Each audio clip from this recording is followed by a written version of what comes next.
Hello friends, स्वागत है आप सबका learn and get YouTube channel में। इस वीडियो में हम डिस्कस करने वाले हैं अरब बिफोर इस्लाम। अब इसके कई तरह से हम बोल सकते हैं इसको। कंडीशन हम बात करेंगे यहाँ पे अरब की इस्लाम से पहले, यानी कि प्रॉफिट मोहम्मद के आने से पहले की जो कंडीशन अरब में रही, उनको हम डिस्कस करेंगे इस वीडियो के अंदर। ये इंपॉर्टेंट क्वेश्चन रहता है हमेशा एग्जाम के अंदर। तो देखो यहाँ पर क्या चीज है कि जो अरब का हिस्ट्री है, अरब की जो हिस्ट्री है यहाँ पर, वो शुरुआत में लिखी हुई नहीं मिलती हमें। अगर हम बात करें प्री इस्लामिक हिस्ट्री की बात करें तो हमें नहीं मिलती, रिटन फॉर्म में नहीं है वो यहाँ पर। It is customary in to begin with the survey of political, economical और social and religious condition of Arabia on the eve of proclamation by Muhammad सल्लल्लाहु अलैहि वसल्लम अहले बैत and his of mission of messenger of God. हमें जो यहाँ पे कंडीशन देखने को मिलती है, वो मिलती है हमें प्रॉफिट मोहम्मद के बाद की, जो हम टाइम को पढ़ते हैं वहां से हमें हिस्ट्री देखने को मिलती है उनकी। मगर कुछ यहाँ पर हम क्या करते हैं, जब कन्वेंशन करते हैं, जानते हैं इस चीज के बारे में, तो हिस्टोरियन यहाँ पर जो बात करते हैं, ज्योग्राफिकल डिस्क्रिप्शन मिलते हैं हमें, और भी बहुत सारे रिसोर्स हैं अरब की हिस्ट्री के बारे में। तो उस सोर्सेज की तरह से हम ये पाते हैं कि वहाँ की हिस्ट्री कैसी रही, क्या रहा वहां पर। ठीक है। अब जो शुरुआती हिस्ट्री यहाँ से हम पढ़ते हैं वो 6 सेंचुरी से लेकर 7 सेंचुरी तक चलती है, जो मोहम्मद सल्लल्लाहु अलैहि वसल्लम से पहले की बात की हिस्ट्री है, सॉरी यहाँ पर। ठीक है, क्योंकि 6 सेंचुरी में तो मोहम्मद सल्लल्लाहु अलैहि वसल्लम पैदा होते हैं उस टाइम के अंदर, फिर बाद में आगे चलता है टाइम यहाँ पर। तो यहाँ पर जो अर्ली हिस्टोरिकल सोर्सेज है हमारे पास, उसकी कमी है हमारे पास। ज़्यादा जानकारी हमारे पास नहीं है, सही से तो हम जान नहीं पाते उसके बारे में। मगर ये है कि कुछ ट्राइबल रिसोर्स छोटे मोटे मिल जाते हैं, जोग्राफिकल रिसोर्स है, डिस्क्रिप्शन है, वो हमें देखने को मिल जाते हैं, उससे हम जान पाते हैं उनकी हिस्ट्री को। सो पहला पॉइंट यहाँ पर ये होता है कि पॉलिटिकल कंडीशन कैसी थी अरब की बिफोर इस्लाम और बिफोर प्रॉफिट मोहम्मद। तो देखते हैं इस बात को यहाँ पर। अब देखिए यहाँ पर क्या था कि the most remarkable feature of the political life of Arabia before Islam was total absence of political organisation in any form. वहां पर कोई संस्था थी ही नहीं, वहां पर कोई राजा था ही नहीं। हम सीधी बात ये बोल सकते हैं कि वहां पे कोई गवर्नमेंट ही नहीं थी यहाँ पर। अरब पेनिनसुला जो यहाँ पर है, पूरा का पूरा अरेबियन जिसको हम बोलते हैं पेनिनसुला, उसके अंदर कोई भी गवर्नमेंट नहीं थी एक्सपेक्ट यमन। यमन के अंदर बादशाह हुआ करते थे, वहां पे रूल था। और यमन का ही एक बादशाह था जो हमला करने के लिए काबा पर आया था, जो कि फिर वाकया होता है आमुल फील का, वहां पर जहाँ पे चिड़िया पत्थर फेंक फेंक के मार डालती है उनके हाथियों को और भाग जाता है फिर राजा वहां का। तो ये, यानी कि अरब बाकी जो है, हिजाज हो, नजद हो, जो अरेबियन पेनिनसुला है, इसको हम 3 पार्ट के अंदर बांटते हैं। पहला है नजद, फिर आता है हिजाज, फिर यहाँ पर हमारे पास आता है ये जो यमन है, ये आ गया यहाँ पर साउथ वेस्टर्न पार्ट है। अमन जो यहाँ पर यमन है, उसके बराबर में ही ओमान भी आज के टाइम में। तो यहाँ पर हम क्या देखते हैं कि वहां पर कोई अथॉरिटी नहीं थी। Arab were never acknowledge any authority other than authority of chief of their tribe. कबीले के सरदार हुआ करते थे वहां पर, उसके अलावा किसी चीज की कोई अथॉरिटी नहीं थी। कोई वहां पर जानता नहीं था कि सरकार क्या होती है। बस क्या था कि कभी हमला कर दिया जो ससानी सल्तनत है उन्होंने, कभी अटैक कर डाला बाइजेंटाइन यहाँ पर उनके ऊपर, तो वो उनके अंडर चले गए वहां पर। मगर वो जान नहीं पाए कि सिस्टम क्या है, या चाहा नहीं उन्होंने कभी इस चीज को। बहुत सारे इसके पीछे रीजन यहाँ पर रहे। अब बात करें यहाँ पर, the authority of tribal chief however rested in most cases on their character and personality. जो हम ये बात कर रहे हैं कि ट्राइबल चीफ था, उसकी जो वैल्यू थी यहाँ पर, वो सिर्फ इस चीज को लेकर थी यहाँ पर कि उसका कैरेक्टर अच्छा है यहाँ पर, पर्सनैलिटी उसकी अच्छी है, अच्छा आदमी है वो यहाँ पर, और जो उसके ट्राइब के अंदर के लोग होते हैं उसकी मदद करता है पूरे समय के अंदर। पॉलिटिकल वैल्यू कोई इसकी नहीं थी वहां पर, चलती नहीं थी उसकी। उसकी बात को लोग जब तक मानते थे जब तक वो उनके फायदे की नहीं काम करता था यहाँ पर। 1 मिनट।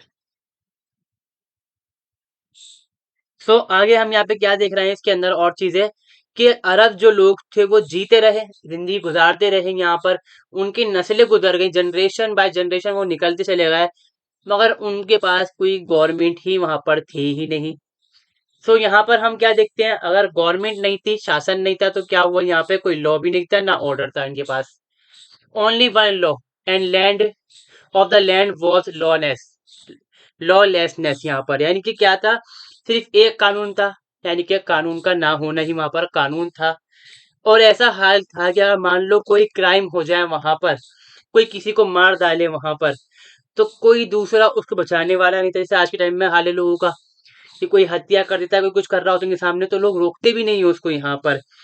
फिर बदले में यहाँ पर क्या करते थे वहां के लोग, कि जो सामने वाली पार्टी है, जो इसको मारा गया, जिसने जिसको मारा गया था, इसी पार्टी के अंदर मारा गया था किसी को, वो बदला लेता है फिर उनसे यहाँ पर। और वो उसके लिए जस्टिस था यहाँ पर, ऑफेंडर के लिए, कि जिसका मारा गया वो बदला ले लेगा, उसको जस्टिस मिल जाएगा यहाँ पर। ठीक है, ये चीज यहाँ पे रही। अब बात यहाँ पर दिक्कत क्या थी, if Arab were ever exercise any modicum of वो रेस्टोरेंट, अगर कोई यहाँ पर अरब कोशिश करता भी था कि भाई हम क्या करते हैं यहाँ पे रुका देते हैं जो लड़ाई झगड़ा चल रहा है उसको, वो रोकता क्यों नहीं था यहाँ पर? वजह यहाँ पर थी कि उनको खुद डर था अपनी मौत का यहाँ पर, कि भाई जो ये यहाँ पर मैं कर रहा हूँ सही कर रहा हूँ या नहीं कर रहा हूँ। यहाँ पे जो जो दिक्कत थी यहाँ पे वो थी वेंडेटा की प्रॉब्लम यहाँ पर, यानी कि अब यहाँ पर क्या है, रेसिप्रोकल एंड वेजेटा, यानी कि मैंने किसी की हेल्प कर डाली, बचा लिया किसी को। अब जिसको मैंने बचाया, जिसने जो मारने के लिए आया था, कल को मुझे मारने के लिए आ जाएगा वो यहाँ पर, मुझे मार देगा वो यहाँ पर आगे, फिर मेरे खानदान वाले उसको जाके मार देंगे यहाँ पर। तो ये क्या बन जाएगा, हमारा जनरेशन बाय जनरेशन यहाँ हो जाएगा यहाँ पर, एक दुश्मनी बन जाएगी। वो चीज यहाँ पर थी। तो अरब में क्या था भाई, वो हेल्प दूसरे की नहीं करते थे, कोई लॉ वहां पर नहीं था, कानून नहीं था इस्लाम से पहले वहां पर। If the Arab were ever exercised any kind of restraint, it was not because any sensitivity of question of right wrong, but because of fear of provoking distribution, avenge and distribution। यहाँ पर इसमें यहाँ पे कहा आपने कि अगर उन्होंने रोका भी था तो इसने रोक दिया कि भाई इसको ना मार दे, कोई लड़ाई झगड़ा ना हो जाए। रोकते नहीं थे पहली बात तो वो, दखल अगर मतलब किसी ने किसी को मार दी तो रोकते ही थे। अगर हाल बनना ही थे ऐसे कि लोग मारने वाले हैं किसी को, तो वो कहते हैं रुक जा, खत्म बात कर, यहीं पर ही जो है फैसला कर ले आपस के अंदर, ताकि लड़ाई झगड़ा ना फैल पाए यहाँ पे। क्योंकि अरब के अंदर ये चीज थी कि उनके अंदर एक बार लड़ाई हो गई तो फिर लड़ाई चलती रहती थी वहां पर। सो यहाँ पर क्या था भाई, ना कोई पुलिस थी, ना कोई जज था वहां पर, ना कोई कोर्ट था यहाँ पर। वहां का हाल यहाँ पर ये था कि भाई प्रोटेक्शन थी भाई, कि जो हमारा ट्राइब का लीडर है वो हमें बचा लेगा यहाँ पर, हमारा जो ट्राइब का लीडर होगा वो हमें बचा लेगा और हमें मारने से रुका लेगा वो। अब यहाँ पर क्या था कि ट्राइब का जो लीडर था, पता था किस लिए था, कि उसको अपना ग्रुप चाहिए था यहाँ पर। यानी कि सिस्टम वहां पर क्या था, ट्राइबलिज्म था यहाँ पर, कि भैया जो हम कहेंगे कि हम कहते हैं ना, ट्राइब को बोलते हैं हम यहाँ पर समुदायवाद मान लीजिए इसको। अब सिया यहाँ पे कहा गया है इसके अंदर क्लैन स्पिरिट। ठीक है, तो यहाँ पर ये चीज पाई गई इसके अंदर, यानी कि ट्राइबल हेड बताता था अपने जो लोग थे उनको, क्योंकि उसको चाहिए था यहाँ पर लोग काम करने के लिए यहाँ पर। अगर यहाँ पर कोई ट्राइब का लीडर हो जाता था फेल बचाने में अपने मेंबर को, तो जो उसके दुश्मन थे उसको क्या करते थे यहाँ पर, एक्सपोज कर देते यहाँ पर, उसका डिलीशन करते थे, मतलब उसका मजाक बनाया करते थे यहाँ पर, डिसडाइन करते थे, मतलब जिससे एग्रीमेंट करते थे उससे यहाँ पर, और उसको यहाँ पर लान तान करना, मजाक बनाना, उसको बिल्कुल लोग छोड़कर चले जाते थे फिर उससे कबीले वाले। तो यहाँ पर क्या था, मोरालिटी बिल्कुल भी नहीं थी यहाँ पर, और कहीं पर मोरालिटी पाई जाती नहीं थी यहाँ पर। Since there was no government in Arabia and since Arab were naturally anarchist, यानी कि वहाँ के जो लोग थे उपद्रवी थे, हम ये बोल सकते हैं कि वो लड़ाकू लोग थे, आपस के अंदर वो हमेशा ही लड़ते रहते थे। इस तरह की कोई वहां पर उनके अंदर बात नहीं थी कि भाई मोरालिटी हो, समझदारी हो। They were looked in constant warfare, war was permanent institution of society, वो हमेशा ही वॉर के अंदर रहा करते थे, और उनके लिए जंग ही एक चीज थी कि उनको करनी है, कुछ काम तो था नहीं वहां पर, खेती नहीं थी, व्यापार था, व्यापार को भी लूट लो भाई, सीधी सी बात है यहाँ पर। The desert could support only a limited number of people, रेगिस्तान था, कितने लोग रह लेंगे उसके अंदर, रेगिस्तान के अंदर तो कम लोग यहाँ पर रहा करते थे। फिर दूसरी चीज यहाँ पे दिक्कत क्या थी कि इंटर ट्राइबल वॉरफेयर था, जो कि कंट्रोल करता था पॉपुलेशन को, मतलब कि लोग मर जाएंगे, आबादी बढ़ेगी नहीं, सीधी सी बात है यहाँ पर। तो जगह कम है और रहने वाले भी कम हो जाते थे ऑटोमेटिकली, यहाँ पर सिस्टम बिल्कुल बढ़िया था वहाँ का, मतलब मर गए खत्म हो गए, कट गए खत्म, ये हिसाब था यहाँ पर। और फिर यहाँ पे जो कारवान थे, कारवान कहाँ से आते थे यहाँ पर, कारवान यमन से जाया करते थे आपके सीरिया में, ठीक है, यसरिफ से, मक्का से होते हुए जाते थे ये कारवान। तो ये इन कारवान को अरब जो थे ये लूट लिया करते थे यहाँ पर। अरब हैं, अरब में स्पेशली हम देखते हैं बुद्धू, जिनको बुद्दुइन कहा गया यहाँ पर। ये कौन थे यहाँ पर? डेजर्ट के पायरेट्स थे, यानी कि लुटेरे जैसे रेगिस्तान के यहाँ पर। ठीक है, अब इनसे क्या करते थे यहाँ पर, इनको जब पैसा लूटते थे, कारवान को ये लोग लूटते थे दूसरे के ऊपर, तो इनको मिलती थी यहाँ पर बहुत बड़ी पेमेंट। ठीक है, तो इनके लिए बहुत बड़ा फायदा था इस तरह का यहाँ पर। दो तरह की यहाँ पे मतलब बताई गई हैं कि पॉपुलेशन में लोग थे यहाँ पर, सेडेंटरी यहाँ पर थे, दूसरे थे नॉर्मेटिक। ठीक है, Hijaz and South Arabia were dotted with small many small and few large towns. The rest of country had floating population composed of Bedouin. छोटे छोटे साउथ में, हिजाज में, मतलब जो यमन था वहां पर उसके आसपास, और जो हिजाज का इलाका है, मक्का मदीना का जो इलाका है वहां पर आबादी थी। बाकी इलाके में सब जगह पर ये बुद्धू लोग जो है, मतलब जो ऊंटों के ऊपर फिरा करते थे, जो हम देखते हैं ना, जो गवर्नमेंट है सऊदी अरब की आज के टाइम में, आले सऊद, वो बुद्धू लोग थे पहले। उन्होंने ब्रिटिशर्स की हेल्प लेकर मुसलमानों की खिलाफत खुद खत्म कर दी थी यहाँ पर आकर। तो उनमें से ये वो लोग, तो ये लोग लुटे रहते हैं यहाँ पर। In Mecca the dominated tribe was Quraish. Mecca के अंदर जो यहाँ पर जो मतलब ट्राइब थी वो थी कुरैश डोमिनेटेड। और यसरिब यानी मदीना के अंदर थे औस और खजरज यहाँ पर थे। जो इस ट्राइब थी यहाँ पर नदीर में और कैनुका में और यहाँ पर कुरैजा में। ठीक है, ऑल अरब वर नोटरियस, बदनाम for certain characteristics such as ego, boasting से, प्राइड घमंड, गुस्सा होना, बदला लेना बार बार, और लगातार हमला करते रहने की वजह से बदनाम थे ये लोग हमेशा यहाँ पर, कि ये लोग लूट मार करते हैं, परेशान करते हैं, चैन सुकून से रहते नहीं। इसलिए जो बाइजेंटाइन वाले भी थे, जो उनके यहाँ बगावत करता था उसको धक्का मारकर चल भाई मजा के रह ले, ताकि वो लड़ता रहेगा, मर जाएगा, मतलब खत्म, बात ही, हमें दिक्कत ही नहीं करेगा। ये जो सफा जो सल्तनत थी यहाँ पर, सतानित एम्पायर था, उनके साथ भी यही सेम चीज थी यहाँ पर, वो भी यही करते थे यहाँ पर। तो यहाँ पर ये जो अपना टीम लीडर था इनका, बताया मैंने अभी आपको, कि जो सरदार था उसकी इज्जत इसलिए करते थे, जब ये लूटेंगे तो उनको जितना हक बनता है उसका हक मिल जाएगा यहाँ पर। तो ये कंडीशन थी यहाँ की पॉलिटिकल कंडीशन। बात करते हैं अब जो कंडीशन थी इकोनॉमिक, उसके दिखते हैं यहाँ पर क्या था। यहाँ पर भाई जो हेड थे, लीडर जो थे अरेबिया के अंदर, जूइश थे, यहूदी। देखो यहूदियों का हिसाब से ऐसी बात जो रहा है, वो कंट्रोल करते हैं हमेशा पैसे को। शुरुआत से उनका यही हिसाब रहा है ज्यूज का, कि पैसा हाथ में है, दुनिया अपने हाथ में रहेगी, वो हिसाब इनका रहा है। जो फर्स्ट वर्ल्ड वॉर के अंदर दिखाते हैं कि हिटलर ने पोस्टर छपवाए कि पैसे बैठे हुए यहाँ कहते हैं ज्यूस यहाँ पर, तो वो काफी हद तक झूठ भी था, काफी हद तक सच भी था वो बात। पैसे का कंट्रोल आता जो यहूदी हैं उन्हीं के हाथ में था। आजकल जो मल्टीनेशनल कंपनीज का सिस्टम चल रहा है, उधारी चलती है, वो सब कुछ जो सिस्टम है यहूदियों का सिस्टम है। जो इंटरेस्ट का सिस्टम, ब्याज सिस्टम है, वो भी इनका ही है यहाँ पर।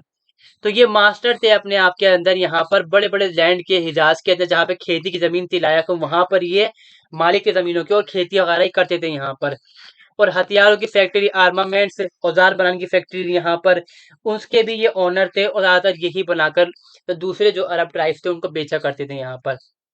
स्लेवरी बड़ी आम चीज थी यहाँ पर। और आम कोई सिस्टम यहाँ पे नहीं था, जो आदमी हो, औरत हो, उनको जो है जानवर बिकते हैं उस तरह से बेचा जाता था वहां पर। यहाँ हालत यहाँ पर इस तरह से यहाँ पर थे। तो सबसे ज्यादा निचली जाति थी, मतलब क्लास थी यहाँ पर, ये जो अरब के अंदर वो थे हमारे गुलाम लोग यहाँ पर। और सबसे बड़ा पावरफुल यहाँ पे कौन थे भाई? कैपिटलिस्ट और मनी लैंडर्स। मनी लैंडर्स वो लोग थे कि जो लोगों को लोन दिया करते थे यहाँ पर, और बड़ा मोटे पैसे के ऊपर वो ब्याज देते थे यहाँ पर। बताया इतना जाता है, हिस्टोरियन ये कहते हैं कि वो अगर 100 रुपए दिए तो 100 रुपए टैक्स इंटरेस्ट उसके ऊपर लगा दिया करते थे ऐसे। मतलब यहाँ पर वो सूदखोर थे, यहाँ पर इतनी ज्यादा सूदखोरी वहां पर चलती थी यहाँ पर। The most prominent urban city Arabia, Mecca Medina यानी कि Yathrib and both in Hijaz city. The citizens of Makkah were mostly merchant, trader, and money lender. Their caravans travel in summer to Syria and winter to Yemen. To Yemen, ठीक है। सर्दी के अंदर जमाते थे Yemen के अंदर, वो गर्मी के अंदर कहाँ पर? सीरिया में। They also traveled to Bahrain in the east and Iraq in the north. The caravan trade was basic to the economy of Makkah, and its organization called for considerable skill, experience, and ability. व्यापार करते थे ये कहते हैं गर्मी के अंदर Syria से, सर्दी के अंदर यमन से, और बहरीन हो, इराक हो, वहां पर भी ये व्यापार करते थे सामान का लोगों से। इसके लिए इनको चाहिए क्या था भाई? दिशा देखनी आती हो, यहाँ पर एक्सपीरियंस हो, ऊँट चलाने का एक्सपीरियंस हो, थकना ना थके ना इंसान, यहाँ पर गट्स होना चाहिए, मतलब इंसान के अंदर व्यापार करने के लिए ये चीज़ चाहिए थी इसके अंदर। इंडिया शरीफ यानी कि Medina, the Arab made their life by farming and Jews made their businesses and industrialist. यहाँ पर क्या था, जो अरब थे उनका तो हाल यहाँ पे क्या है, खेती कर रहे हैं, जो खुद की जमीन के मालिक हैं। और जो ज्यूश है उनका हाल यहाँ पे कहता है भाई बिजनेस कर रहा है, वो व्यापार कर रहे हैं। यहाँ पर इंडस्ट्रीज है इनकी यहाँ पे कंट्रोल के अंदर, जो भी इंडस्ट्री वहां पे रही होंगी उस टाइम के अंदर वो उनकी कंट्रोल में रहा करती थी यहाँ पर। ठीक है। Economically, socially and politically, Hijaz was the most important province in Arab in the early 17th century। यानी कि इस्लाम से पहले की बात करें तो हिजाज ही एक जगह थी अरब के अंदर जो कुछ था भी वहां पर, इंसान भी थे, इकोनॉमी भी थी वहां पर, पॉलिटिकल भी थी वहां पर सिस्टम, और सोशल सिस्टम वहां पर था। हालांकि गवर्नमेंट उस टाइप की नहीं थी जो होनी चाहिए थी वहां पर। ठीक है। अब यहाँ पे हम क्या देखते हैं, the Arab and Jews both practice उतरी रिबा, जिसको हम कहते हैं यहाँ पर सूदखोरी, यानी कि ब्याज लिया करते थे यहाँ पर। और ये बड़े प्रोफेशनल थे इस मामले के अंदर कि भैया लोन दिया और जितने का लोन दिया उतने ही उसमें इंटरेस्ट लगा दिया। बस यदि लोग पास पैसा नहीं थे तो लोग ले लिया करते थे लोन इनसे। देन हम देखते हैं यहाँ पे कंडीशन, यहाँ पे सोशल कंडीशन आती है हमारी। जो सोशल कंडीशन में यहाँ पर ये था कि जो मेल डोमिनेटेड सोसाइटी थी यहाँ पर, यानी कि दबदबा यहाँ पर आदमियों का था, और जो औरतें थीं वो सिर्फ उनका स्टेटस नहीं था कि सेक्स ऑब्जेक्ट के लिए, यानी कि अपनी हवस मिटाने के लिए, सीधी बात है यहाँ पर।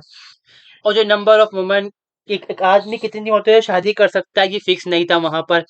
और हालत इतनी गंदी थी वहां की कि अगर एक आदमी मर गया तो उसकी जो बीवियां हैं वो उसके बेटे की बदलियां हो जाया करती थी, मतलब उसका बेटा उनको रखेगा था अपने पास अपनी माँ को छोड़कर। ये हालत थी उस समय में। ठीक है। देन यहाँ पर हम क्या देखते हैं, सबसे बड़ी जो हम कहते हैं कि प्रोबल प्रैक्टिस थी यहाँ पर, कि जिंदा लड़की अगर पैदा हो गई किसी के यहाँ तो वो उसको जिंदा ही दबा दिया करते थे यहाँ पर। और अगर मान लो कोई इंसान दिल वाला इंसान है जिसका दिल नहीं कर रहा है इस करने के लिए, तो सोसाइटी उसके ऊपर प्रेशर डालती है कि तुम्हें ये काम करना पड़ेगा, तुम्हें समाज के हमारा बाइकआउट होगा यहाँ पर, मतलब तुम्हारा हुक्का पानी हम बंद कर देंगे। ये हालत थी उस टाइम में। देन आगे हम देखते हैं, drunkenness was common vice of Arab, के शराब पीना जुआ खेलना बड़ी आम सी बात थी यहाँ पर। और ये sexes were extremely loose, sexes were extremely looses, जो रिलेशन यहाँ पर थे वो बिल्कुल लूज थे। एक आदमी के पास कितनी बीवियां भी हो सकती थी, और एक औरत के कितने भी आदमियों से संबंध यहाँ पर हो सकते थे यहाँ पर। ठीक है। अब यहाँ पर बहुत सी औरतें ऐसी थी समाज के अंदर में, गरीबी थी, पैसा नहीं था वहां पर, तो औरतें जो थी वो प्रोस्टिट्यूशन बन, मतलब जो प्रोस्टिट्यूटर होते हैं यहाँ पर, वैश्यवृत्ति जो होती है उसमें लग जाया करती थी बाकायदा। और यहाँ पर हालत ये थी कि वो अपने घर के ऊपर झंडे लगाया करती थी, जिसको कहा गया धई रैयत के लेडीज ऑफ फ्लैग। इस तरह कहा गया कि यहाँ अगर आपको सेक्स करना है तो आप हमारे यहाँ पर आइए, पैसे लेकर चले जाइए यहाँ पर। तो ये हालत उस समय के अंदर वहाँ पर रही थी यहाँ पर। देन हम देखते हैं कि वहाँ पर चार तरह की कॉमन जो मैरिजेस चलती थी उस टाइम के अंदर, अरब के अंदर। मैरिज भी क्या थी, लूज मैरिज हम बोल सकते हैं यहाँ पर। एक तो परमानेंट मैरिज थी, बाकी सारी बेकार जो सिस्टम था वो था यहाँ पर। जो कॉमन मैरिज जो हम लोग आजकल करते हैं, भाई शादी करी दहेज दिया, लिया नहीं दिया, जो भी मतलब शादी वगैरह हो गई और जिंदगी भर साथ रहना है, एक ही औरत एक ही आदमी, खत्म बात। और अगर एक से ज्यादा औरतें होंगी तो इस्लाम के अकॉर्डिंग ज्यादा से चार हो सकती हैं, इसके अलावा ज्यादा नहीं हो सकती यहाँ पर। मगर ये चीज अगर मान लो काफी हद तक फिर भी सही थी, कि कम से कम जो औरत है उसको इज्जत तो मिल रही है, उसको रुतबा तो मिल रही है पत्नी का। जो बाकी जो तीन शादियां थी उनके अंदर औरतों का कोई हक था ही नहीं। देखिए पहला की दूसरी क्या है यहाँ पे शादी, अल इस्तिबादा। ठीक है। ये क्या टाइप का शादी था, मतलब यहाँ पर इसमें ये था, मच्छर काटने गया। Second type was that man would say to his wife after he had become clean from his period, sent to so and had sexual intercourse with him। कितनी बुरी सी चीज थी यहाँ पर, कि एक आदमी है उसने शादी कर ली औरत से, रख लिया अपने पास उसको, उसको पीरियड्स हो गए यहाँ पर, तो उससे कहा कि भाई तुझे अब हो चुका है, ठीक है, अब तू जा दूसरे आदमी के साथ रह। जब तू उसके साथ सेक्स कर ले तो जब पता चले कि तू प्रेग्नेंट हो गई है तो आ जाएगी मेरे पास वापस। और उसके अंदर हालत ये थी कि भाई आदमी चाहे तो फिर उसके साथ रह ले, मतलब चाहे तो साथ में इंटरकोर्स करे, सेक्सुअल इंटरकोर्स करे, शारीरिक संबंध बनाए यहाँ पर, और यहाँ पर उसको चाहे तो ना टच करे यहाँ पर।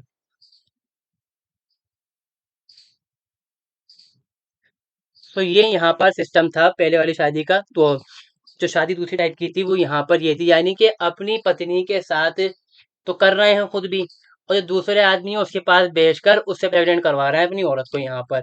मगर ये था इनका मानना यहाँ पर ये था कि मैंने भी कर लिया, दूसरे आदमी भी ने भी कर लिया, तो बच्चे बड़े अच्छे पैदा हो जाएंगे इसके अंदर हमारे।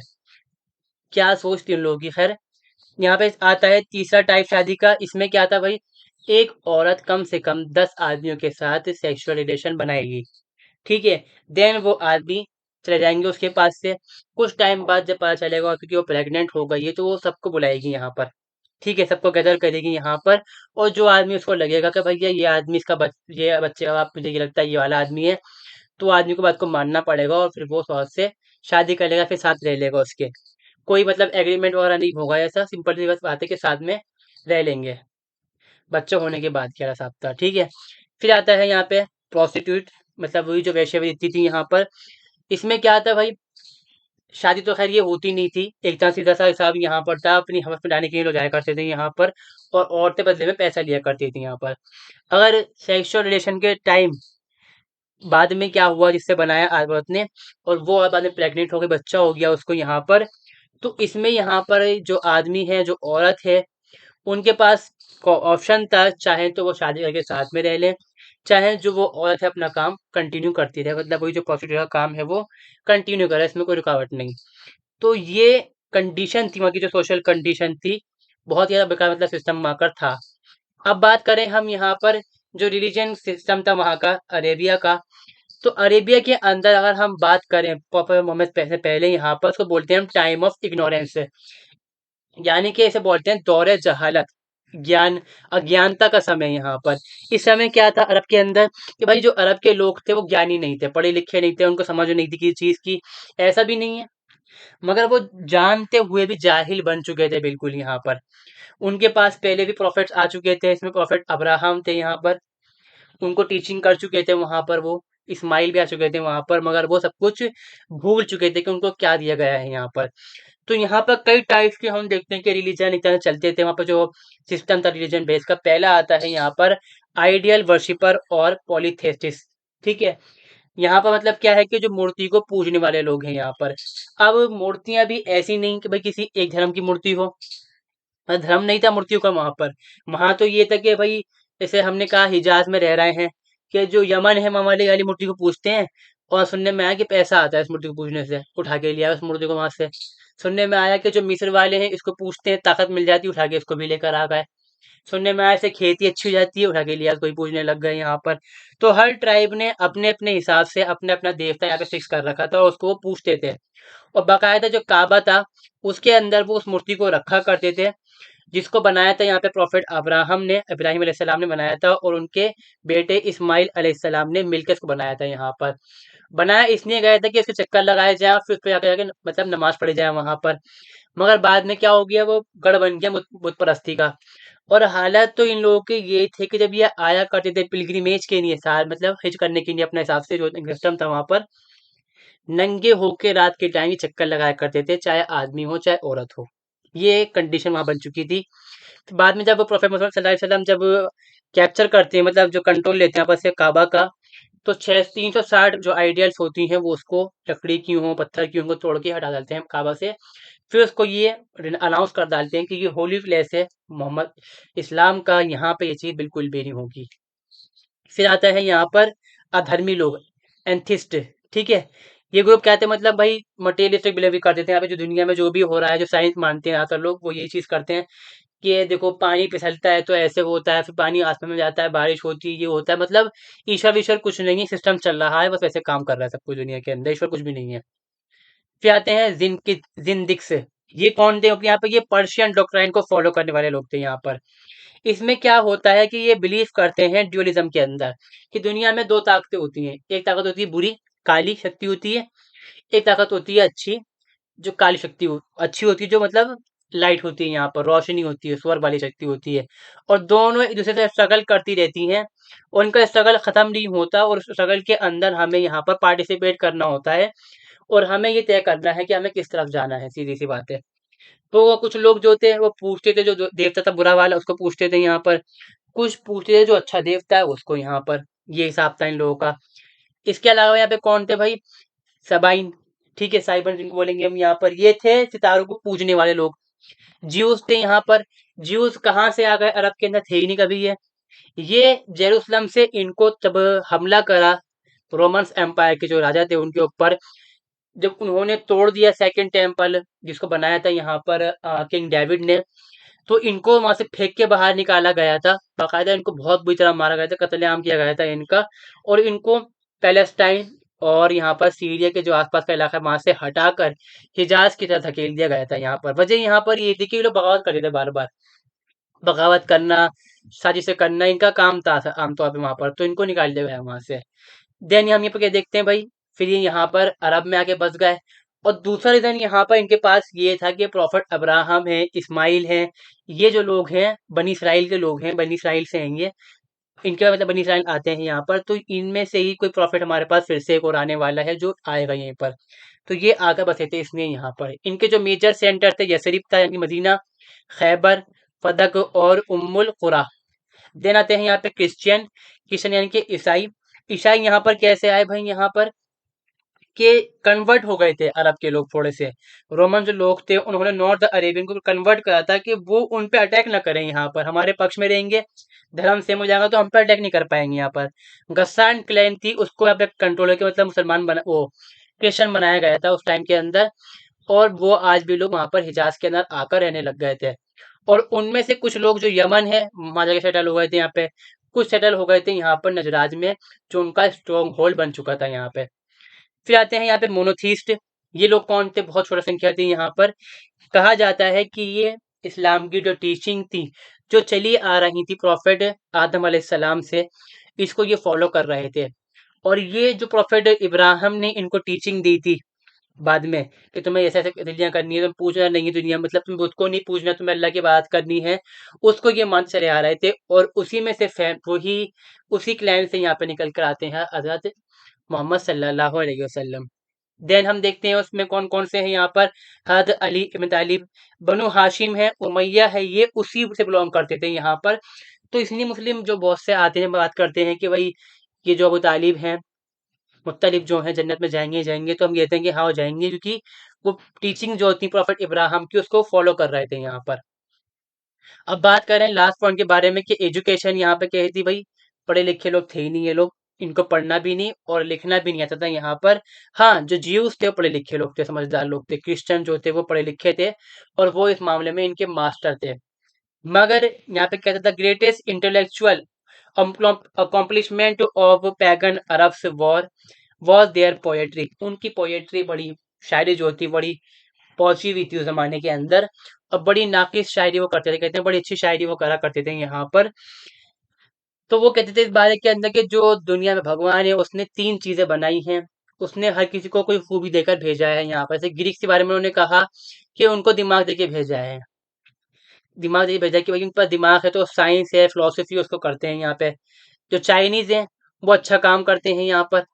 तो मतलब यहाँ पे क्या है कि ऑफ हैंड, ये यहाँ से मैं फिलोसफी रखेंगे यहाँ पर, इस पर लाएंगे कि चाइनीज जो है वो क्राफ्टमैनशिप अच्छी करते हैं, बिल्डिंग अच्छी बनाते हैं यहाँ पर। हमारी जबान अच्छी है इसलिए वो अच्छी शायरी कर लेते हैं यहाँ पर, इसने उन्होंने ये बात को कहा।